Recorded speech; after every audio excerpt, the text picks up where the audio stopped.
I'm very glad that the honorable member referred to visits, timing of visits. Before Prime Minister Narendra Modi went to Nepal, for 17 years there was no visit from India to Nepal. Does that mean that nobody in India cared for Nepal?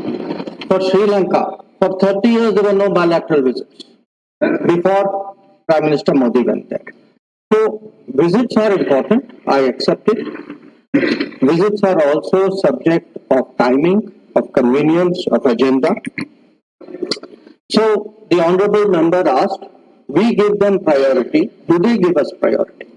And the answer is yes, that if one looks at what we do with each of these countries, he referred her to Maldives.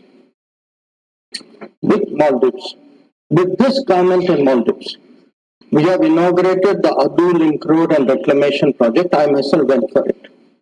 28 islands there were provided water and sewage facilities. And by the way, the president of Maldives was present at the oath taking of this new government. So I think the idea, if there is a desire to somehow show the foreign policy of this government in a bad light for political purposes, that is the member's privilege. But then, it is not my nature to make foreign policy partisan. But I would like to remind the honorable member, sir, through you, that the very Maldives he is talking about was also the country from which Indian companies were driven out for an important project in 2012.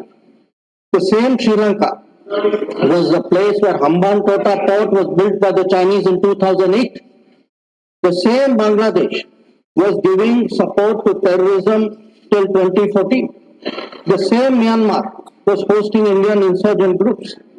So if one looks today at the development projects require both sides to cooperate. If one looks today at the number of projects, the volume of trade, the exchanges which are taking place, I think the answer is very clear. Now, our neighbors also have their politics.